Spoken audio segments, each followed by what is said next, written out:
আমি ছোট হয়ে বড় একটা কথা বলি, সেটা হচ্ছে যে আমরা যারা বাপ চাচা আছে বা যাদের পরিবার আছে, যখন বাপ চাচারা যখন ঝগড়া বিবাদ করে তখন আমরা ভাই ভাতিজারা কিছু না বলি, সেটাই বেটার হবে। কারণ বাপের ভাই চাচা, চাচার ভাই যেটা, তারা অনেক কিছু বলবে। তারা এক মায়ের পেটের ভাই বা এক বাপের সন্তান, তারা অনেক কিছু বলবে, কথা বলবে, কাটাকাটি করবে কথা, বা ঝগড়া বিবাদ করতে পারে, স্বাভাবিক। কিন্তু আমরা ভাই ভাতিজারা যদি এখানে যদি মাঝখানে যায় যদি কথা বলি, তাহলে দেখা গেছে তাদের মন মালিন্য বেশি হয়ে যায়।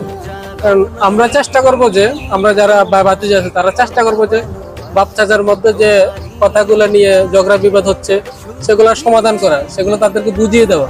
কিন্তু আমরা যদি মাঝখানে যাই, যদি তাদের মুখে মুখে তর্ক করি বা তাদের সঙ্গে ঝগড়া বিবাদে জড়িয়ে যায়, তাহলে এটা কিন্তু আসলে খুব খারাপ হয়। কারণ আপনি দেখবেন প্রত্যেকটা সফলতার পিছনে কিন্তু তাদের একটু গল্প আছে। আর যেখানে পরিবার এক থাকে সেখানে শত্রু ভয় পায়। সেখানে আপনার কোনো সিকিউরিটি লাগবে না যদি আপনার পরিবার যদি আপনার সঙ্গে থাকে। পরিবার বলতে বাবা চাচা ভাই বোন সবাই যদি একসঙ্গে থাকেন, একটা শক্তি দেওয়া হয়, তাহলে দেখবেন যে কেউ আপনার সাথে কথা বলতে ভয় পাবে। থাকতে আপনার ক্ষতি কেউ করবে, আপনার ক্ষতি কেউ করতে আসার আগে তারা চিন্তা করবে যে না রে, তাদের সাথে পারবো না, তারা সবাই এক কথা আছে।